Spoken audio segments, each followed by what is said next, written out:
उपवासाच्या दिवशी आपण साबुदाणे वडे, थालीपीठं, कचोऱ्या असे खूपसे पदार्थ करतो। या पदार्थांची लज्जत वाढवण्याचं काम करते ती चटणी, पण ती उपवासाला चालणारी। आज आपण जी उपवासाला चालणारी नारळाची चटणी करणार आहोत ती आंबट, तिखट, गोड अशा चवीने युक्त आहे। नमस्कार, कोकण कन्या चॅनलवर मी पूनम आपणा सर्वांचं मनापासून स्वागत करते। तर या उपवासाला लागणाऱ्या खोबऱ्याच्या चटणीसाठी लागणारे साहित्य पाहून घेऊया। चला तर मग करूया सुरुवात।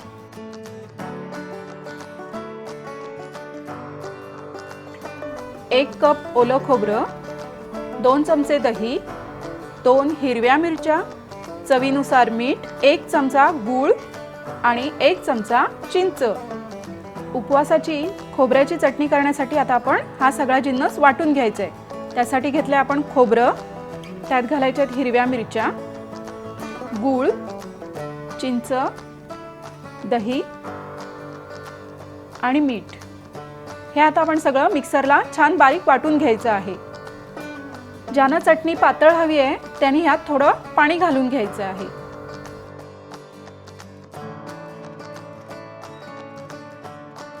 ह्या चटणी सोबत उपवासाचे कोणकोणते पदार्थ तुम्हाला खायला आवडतील मला कमेंट करून नक्की सांगा। धन्यवाद।